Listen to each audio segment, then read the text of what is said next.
Ano ang dahilan ng kolite? Ano ang gamot sa kolite? Ang kolite o stye ay maliit at masakit na bukol na nabubuo sa labas o loob ng pilik mata. Ang maliit na bukol na ito ay mukhang pigsa o tigyawat dahil kadalasang may laman itong nana. Ang bakterya na Staphylococcus ang kadalasang sanhi na nagdudulot ng impeksyon sa mata. Sa karamihan ng kaso ng kolite, nawawala ito mag-isa pagkatapos ng ilang araw, ngunit mayroon ring malubhang kaso na kailangan magpatingin sa doktor. Walang pinipiling edad ang mga nagkakaroon ng kolite at maaari itong magpabalik-balik. Karaniwang hindi naman delikado ang kolite sa mata at hindi nakakaapekto sa paningin.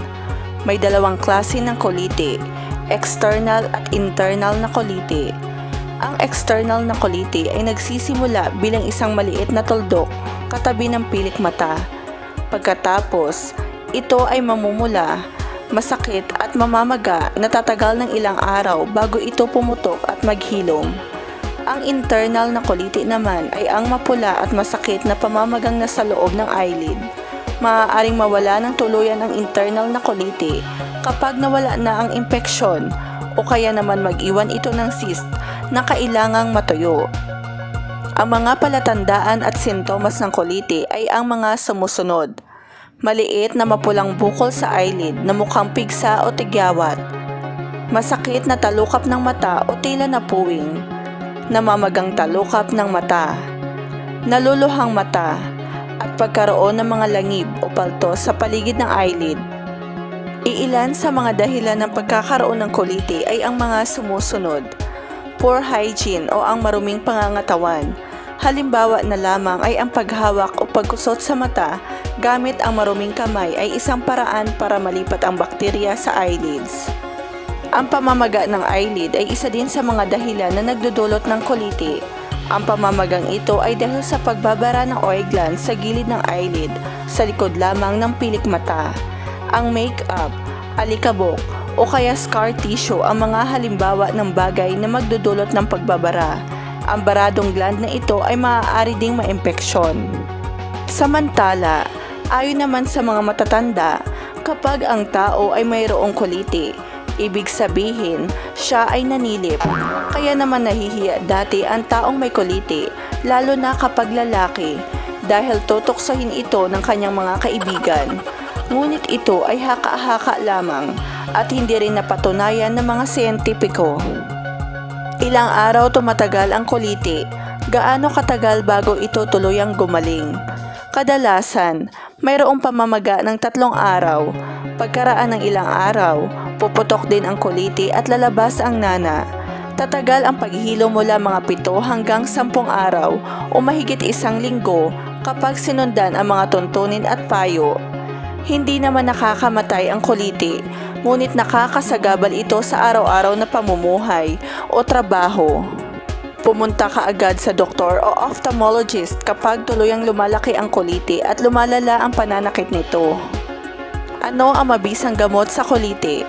Kadalasan, hindi na kailangang gamutin ang kolite dahil maaari itong mawala na lang mag-isa. Ngunit kapag ang kolite ay hindi nawawala sa matagal na panahon, nakakaapekto sa paningin at sumasakit ang mata o kaya ay pabalik-balik ito, kailangan na nitong gamutin. Habang may kolite, makakatulong ang mga sumusunod sa paggaling nito. Iwasang galawin ang kolite. Huwag pisain para hindi lumabas ang nana upang maiwasang kumalat ang impeksyon. Maglagay ng mainit na tubig sa loob ng maliit na bote sa nakasarang mata ng 10 hanggang 15 minuto.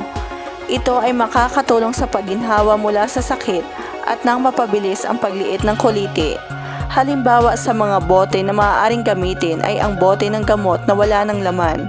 Bago salinan ng tubig, siguraduhing nahugasan ang laman ng bote at labas nito.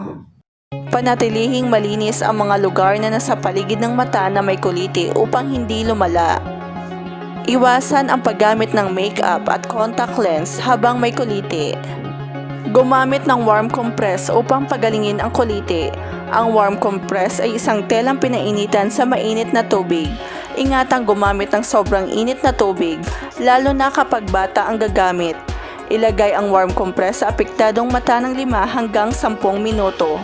Ang warm compress ay nakakatulong upang mabilis lumabas ang nana sa loob ng kuliti. Ulitin ito ng 3 hanggang 4 na beses sa isang araw hanggang lumiit o lumabas ang nana na nasa loob ng kuliti. Kapag masakit ang kuliti, maaaring uminom ng painkiller gaya ng paracetamol o ibuprofen upang maibsan ang sakit na nadarama. Ito ay nabibili sa over-the-counter sa botika. Ang antibiotic ay gamot sa impeksyong nagdudulot ng kuliti. Nirereseta ng doktor ang antibiotic na eye drops o kaya antibiotic cream o ointment na ipapahid sa eyelid. Nagrereseta din ang doktor ng oral antibiotics para gamutin ang impeksyon ng kuliti na tumatagal o kaya ay kumakalat sa eyelid. Maaaring operahan din ang kuliti at patuyuin ito para maginhawaan sa pananakit at presyon na dulot nito. Paano maiiwasan ang kuliti? Maghugas ng kamay gamit ang sabon bago humawak sa mata. Banlawan ng tubig ang mga mata at pilik mata. Tanggalin ang makeup gabi-gabi bago matulog. At iwasang manghiram ng tuwalya, lalo na sa taong may kuliti. Ang pabalik-balik na kuliti ay maaaring dahilan ng ibang karamdaman, kaya mahalagang gamutin muna ang karamdaman ito para maiwasan na bumalik ang kuliti. Maraming salamat sa pag-like ng video, sa pag-subscribe, at sa pag-click ng notification button.